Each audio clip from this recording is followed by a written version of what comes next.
watching Numbskull News, and today we're going to get back into the Big 12 ACC merger talk.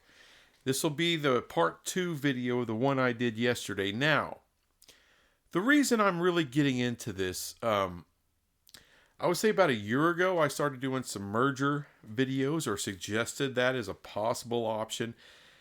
You know, things went on, people were, nah, that's not going to happen, blah, blah, blah, blah. And, as realignment went on, I just, I didn't know if that was a possibility. So I basically just dropped it. And then, months later, private equity became a thing. That became a topic. So I looked up private equity. Wanted to find out how it works. How does it work in all of these other industries and companies, in the economy? Because it's, I wasn't really concerned about how it worked in the NFL or the NBA, Major League Baseball, but how does it work in general? What are the normal things that they do? Well, they make an investment, and then they focus on rapidly improving the value situation of what they buy. And this could be different revenue streams and all that. So when you're talking Big 12, when you're talking ACC, you're negotiating sponsorships, things of that nature. They're going to do everything they can to increase the money flow coming in to conferences as far as private equity being used on a conference level. And this is what I'm talking about. Because we know the Smash Capital deal, they want to create a super conference using private equity money because there's a lot of money in it. Football is king, people. So once they improve that value, though, what they generally do is then sell off what they have improved the value of, and that's where they get their return on investment. Now, they can't sell schools and conferences like they're some company. They can't do that. What I have deduced is one of the biggest ways they grow companies is through mergers and acquisitions. Okay? So we take this into the football context. We know the Big Ten and the SEC don't want anything to do with private equity right now. They want to do everything on their own, fine. But the Big 12 and the ACC, they've been talking to people like Smash Capital, looking at proposals. And I guarantee you an in-game of private equity, it just makes total sense as far as a return on investment would be for those two to merge. Because then when they go to make the sell, what is that in this case on a conference level in college sports? The sell is the media rights deal. Okay? So 2031, keep that in your mind. I think they want to merge these two conferences. I think that's the end game for them. And my last video, I said, okay, well, Florida State, Clemson. This is why the ACC, because of those two suing and breaking and getting away from the conference, getting out of the conference and being able to go to the Big Ten or the SEC, whatever, I think that could very well be the catalyst for the ACC to be very open to merger talk. The Big 12, I think they would be open to it because they want to break away basketball from the football. Someone like Brett Yormark knows the importance of not just basketball, but of content. Content is king. When you don't have the blue bloods, what you got to have are these tier 2 brands. And we're talking 32 of them because I'm subtracting Florida State and Clemson and adding in UConn. Because of their blue blood status in basketball, men's and women's, they add to the ability and to the value of breaking away the basketball from the football. That's why I put that in there. So in totality, you get those 32 teams. That's a butt ton of leverage that these private equity people can use with the media rights companies to increase the money. So they cannot play the Big 12 and the ACC against each other like they once did with the Pac-12 and the Big 12 and that whole saga. They can't do that because this is one big merged conference with an ass ton of content that everybody needs. ESPN's got to have it. Fox has got to have it. TNT, Warner Brothers Discovery, they gotta have it. And you know that that's not the only interested parties. You're talking Netflix, you're talking Amazon, you're talking Apple. These are all companies, as far as their total net worth, the money that they have available to purchase rights dwarfs what ESPN or Disney, it dwarfs what Warner Brothers Discovery or Fox have. It just does. Look it up yourself if you don't believe me. These are juggernaut companies and they want to get into live sports. They know the linear model's going down. Now is the time to strike. And with that increased leverage, it's not just to use against the media partners so that you can get the biggest media rights deal that you possibly can, bigger than the ACC or the Big 12 could get on their own. But also, we will be negotiating with the Big 10 and the SEC in future CFP and other postseason sports as far as how that money's divided. That mega conference of the Big 12 and the ACC cannot be ignored. Not with the content they have and how much money is being doled out because of that content. At that point, you would have a big three. 2 based in blue bloods, 1 based solely on content. I'm including Miami in that, so as an olive branch here, yes, that is a blue blood school. A little lower tier on the blue blood status, but blue blood not all the same. This merger, what does it do? It gives you incredible leverage in negotiating with your media partners. Incredible leverage when you're talking to the Big Ten and the SEC. What it also does, because I'm going off of what all the national media people are talking about when the Big Ten and the SEC are deciding how the CFP should play out in 2026 and beyond. They're talking about that 4 automatic qualifiers for the Big Ten and the SEC, 2 each for the Big 12 and the ACC, 1 for the G5, and then just 1 floating out there if Notre Dame can get it. So that's a 4-4-2-2-1-1 model. If the ACC and the Big 12 merge, if you do some basic math, 2 plus 2 equals 4. So that would be 4 automatic qualifiers for this new mega conference. And by the way, the Big 12 has been talking about selling the naming rights. We would have to come up with a new name for this thing. So let's just call it the Mayhem Conference presented by Allstate. So Mayhem Conference it is for now, just for the purposes of this video. Next, this would become the most powerful basketball conference, no question. UConn, Kansas, Duke, UNC, Virginia, Baylor, Houston, Arizona, Iowa State. Do you get what I'm talking about when you're talking about the biggest brands in college basketball? The majority of them would be in this huge freaking conference. This would be a massive deal. Plus, the Big 12 already has a scheduling agreement with the Big East. You would keep that. So, strength of schedule, no problems at all in basketball. So easy to break that away and have your own separate media rights deal for Mayhem basketball, baby. You got March Madness, but before you get there, you got the Mayhem Tournament. 32 teams trying to climb the mountain. Some of the biggest blue bloods and biggest brands in college basketball. Holy crap, how much money is that worth? A lot more than we're getting for it now. Scheduling is a big deal.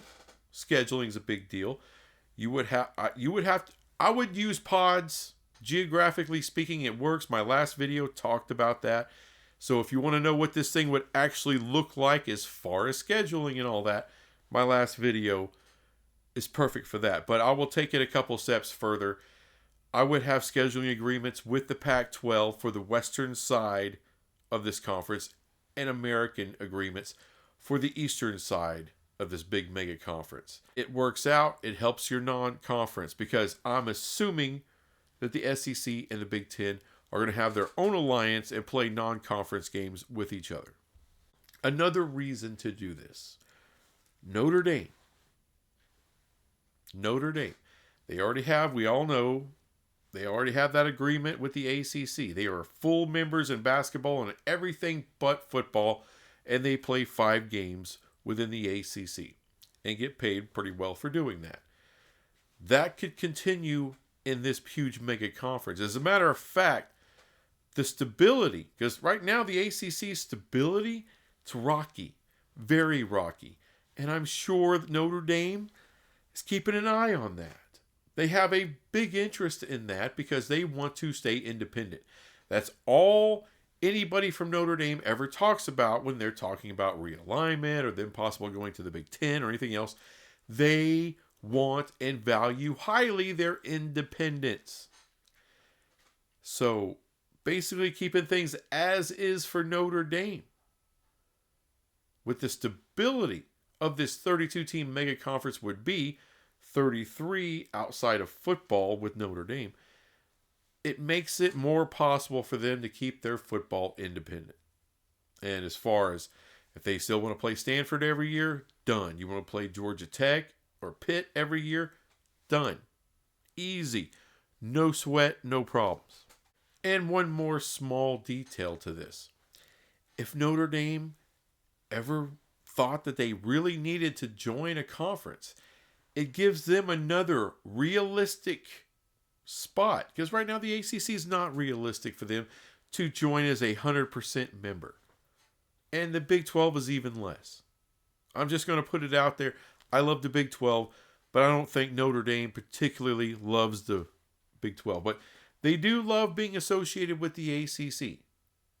Now, if they had to join a conference, we're all assuming it's the Big 10. But with this big mega conference, backed by private equity, to increase everyone's money, bigger media rights, because it's not just football and everything else. It's football, basketball, and then everything else. And a shit ton of it. So the coffers are going to be pretty damn full here.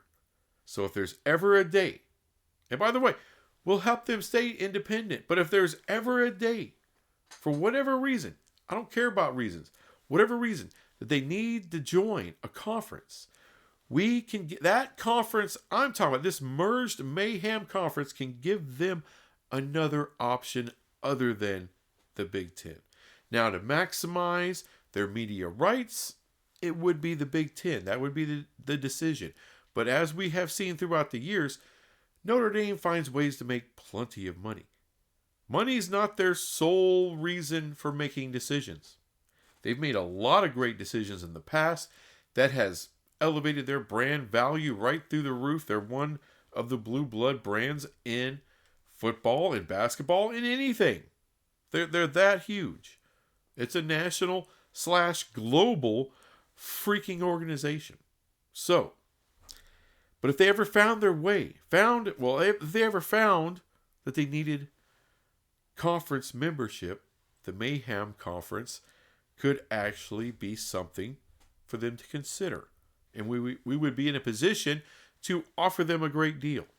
I know there's going to be detractors. There were already detractors from my original video. I also did a video earlier with Kuz's Corner talking about a possible Big 12 ACC merger. And there's a lot of people like, oh, they won't do it.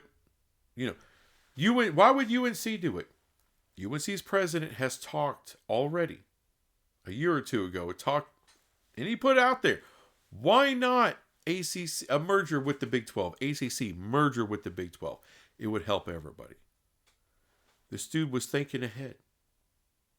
Oh, Miami doesn't want to do that. Well, if they can't get into the Big 10, they can't get into the SEC. Where are you going then? Oh, you're probably in this. That's why I'm assuming they're going to be here. Because I don't believe those Big 2 conferences are going to have a lot more expansion in the future. The Big 10 will not expand without Notre Dame. I don't think they're ever going to go to 20 until they're Notre Dame is one of those teams. Just not happening. The SEC is not going to expand with just anybody. They're going to be extraordinarily selective. I don't see more than 2 more schools. Miami will be considered, but I think they'll go Florida State, and I think they'll go Clemson. So with Miami, UNC, everybody else, I believe, would kind of fall in line. And there's been talk of third-party talks between Louisville and the Big 12. So you know they're on board. And not to mention, if you talk about the state of North Carolina, how they feel about the ACC, the money that the state itself has invested into the conference. So if you have to merge to save that thing, and all 4 of those North Carolina schools can still be playing football together, and not just together, but together in a pod where they're playing each other every year, I think you would find the board of governors who make all the decisions for these schools in North Carolina, I think you would find them as an ally to make this happen. Don't say, oh, that's just unrealistic. Not in the private equity world. Not when private equity is trying to build super leagues. What does this look like to you? The Big 12, ACC merged together. That's a super league, folks. And that's exactly what private equity wants, because they can leverage the hell out of that content to the media companies that really need it. They can't go cheap on you anymore. They can't pit you against someone else like the Pac-12 and the Big 12. There's none of that bullshit anymore. They got to deal with this. And these private equity firms, they are pit bulls. They got killers on the staff.